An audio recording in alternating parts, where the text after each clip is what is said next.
pele mme jwalo ka ha ke ile ka hlalosa mokgahlelong ona wa bobedi ha ile la bobedi je re kena ditabeng tsa parlamente ya Afrika kapa Pan-African Parliament ka moo e tlwaelehileng ka teng mme letsatsing la kajeno meetu wa rona ke Honorable John Bideri ena ke modulasetulo wa komiti ya ditaba tsa kgwebisano ya parlamente ena ya Afrika mme re tlo ba le puisano le yena hore a ke a fe Afrika hore na bohlokwa ba hore ebe komiti dinaha tsena di lokela ho hwebisana ke dife. Honorable Bideri. Yes, I can hear you. Honorable Bideri. Yes, please. Welcome to Rotlo Lataba on Radio Lesotho. Thank you. I appreciate it. Today we would like to talk to you about trade, customs and immigration matters for Pan-African Parliament. And we would like to know the AFCfTA has been described as the game changer for inter-trade in Africa. What measures are we putting in place to make this a reality and not a rhetoric? Thank you very much for inviting you on your radio program.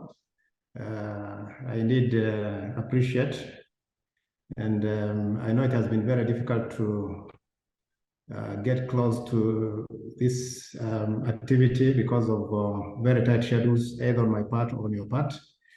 Yeah, but to answer your question, I think I'll not go back to the history of the AFCfTA. I think you know the whole process, when it started and where we have been so far. But I must say that this is a framework that was wholly embraced by almost all the African countries, 54 out of 55 countries. On the launch of this AFCfTA, many of them were ready to adopt it. So far, we have about 47 countries that I think have ratified it today. Perhaps the numbers could be more. I don't have the latest information. And this framework was mainly, is basically an agreement that allows African countries within the African continent to trade between themselves, trading in goods, trading in services, but also allowing countries to invest amongst themselves, as well as a number of other issues that will be able to accelerate the trade program, like intellectual property rights, competition policies, e-commerce, as well as having a mechanism in which, if there are any disputes, they can be resolved. So all these are some of the key highlights of this framework. And so far, there's a lot of progress that has been made to date. There are already about 46 African countries that have actually submitted their tariff offers. That means 46 out of 55, or at least out of the 54 that have signed to this agreement, have already submitted their tariff offers, meaning that there's some progress already made in that regard. I also wish to mention that at least 4 customs unions within the continent have also submitted their offers. And this includes the ESC in the East African Community, ECOWAS in the West African region, and then the SACU from the Southern African region. All these have submitted their offers to date, meaning that a large proportion of the business community within those regions have a possibility of doing their business. Those economic communities, the customs, those regions have already submitted their offers on top of the 46 African countries that have already done the same. Meaning that with that commitment, it means that business, even if, unless there are other issues, business should be able to commence within those particular regions. The other thing is that I want to mention is that there's a guided trade initiative, which was tried, I think, from last year. 8 countries were involved, and mainly this was done to pilot trading between the African countries to see whether goods could move from one country to the other, and then whether the payment systems could be able to work between those countries. So far, 8 countries have already made an application to be part of that, and indeed a few countries have already started moving goods from one country to the other. I think the one I can remember immediately is Kenya has already, I think, is trading with Ghana in terms of batteries that can be used for different things. Rwanda has also exported tea to Ghana, again in same arrangement. So Ghana is also going to send a few products to those countries as well. So there's, I should say that there is a lot of progress that has been made. Obviously, challenges still remain, and that is expected because our continent is largely a huge continent that has not traded between itself. There's more trade between the African countries with the rest of the world and less within the continent itself. So this initiative obviously is expected to have challenges because it's starting from almost a very small percentage of trade between the African countries. So those challenges should be expected, but the AFCfTA is supposed to reduce those challenges that hinder or prevent the trade between the African countries themselves.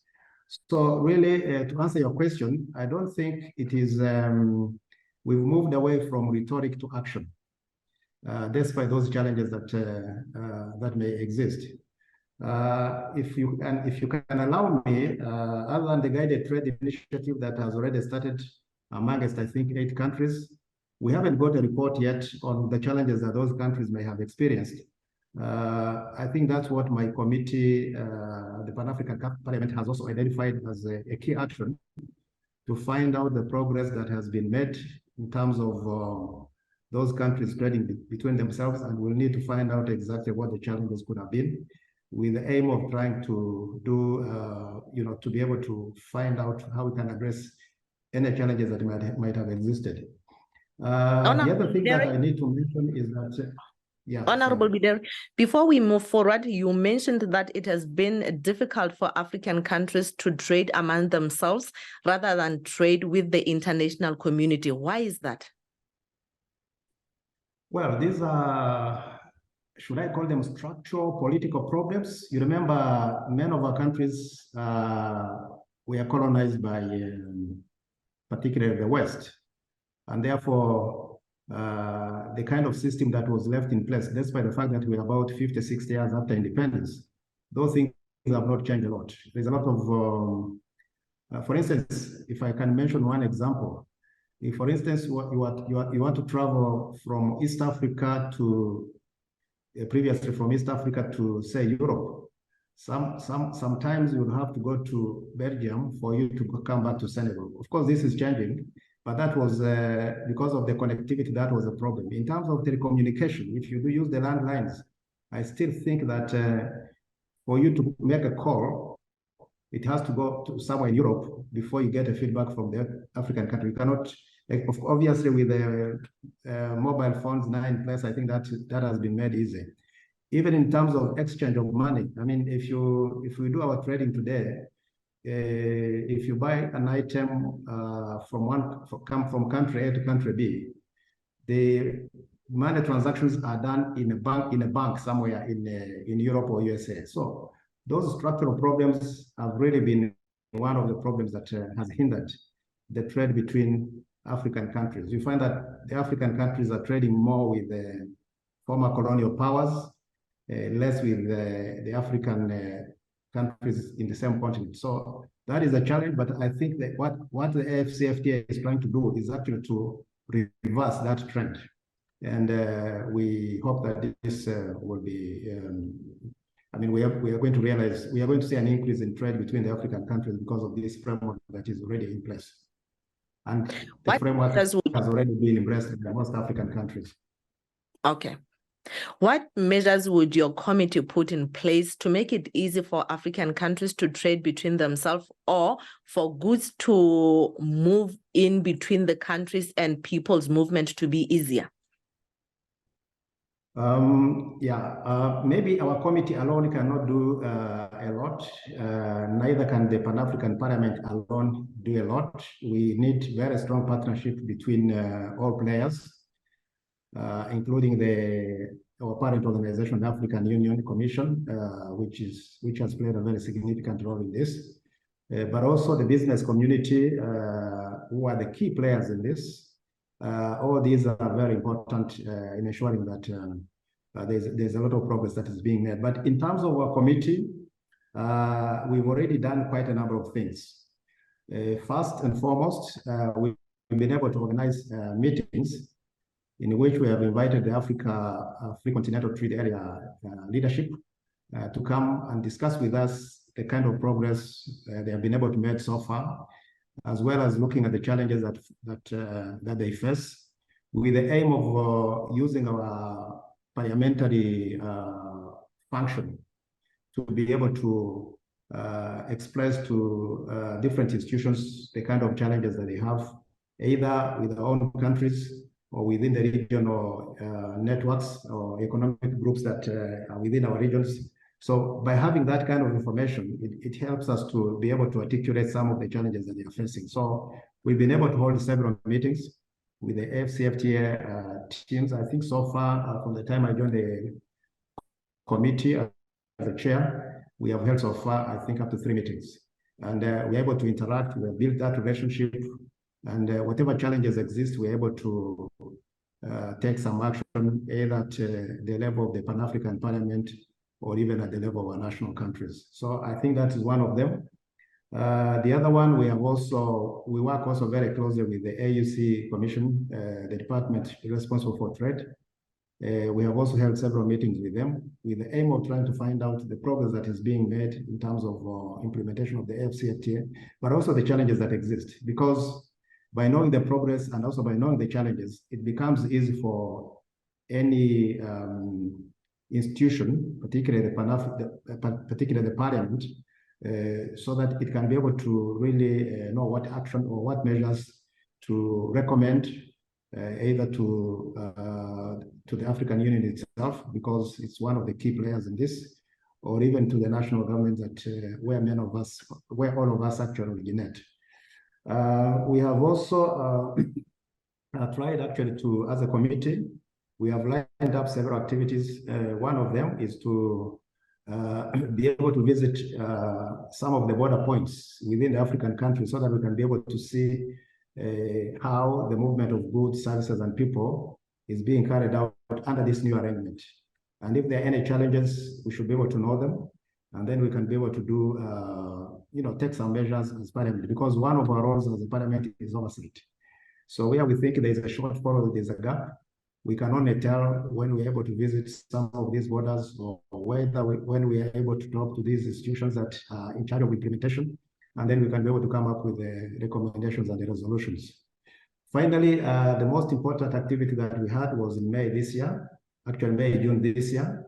We had a meeting that brought together several partners involved in the AFCfTA program. The secretariat of the AFCfTA itself was there. The business community at the African level was represented in that meeting. The civil society organizations were invited. The parliamentarians themselves were there, and several other institutions that I cannot recall immediately. So in our 2-day meeting, we were able to discuss the nitty-gritties of the AFCfTA, what progress has been made up to that particular time, the kind of challenges that exist, what actions need to be taken to ensure that there's faster progress in terms of implementing the AFCfTA, because we all need to work together. So we came up with the recommendations and the resolutions, I think up to 15 of them. The resolutions certainly will be followed through by the Pan-African Parliament, but we also made recommendations that have been shared with the national governments, some to the regional economic groups, and some to the African Union Commission, so that they can be able to look at what is possible to implement in terms of those recommendations that we have been able to present to them. So we are hoping that there's a lot that will be done. It's only, I think, 5 years or 6 years since the AFCfTA was launched. The implementation is just about, I think, 3 years now. So we cannot expect a lot so far, but I can tell you for free that a lot of progress is being made. It's not rhetoric anymore.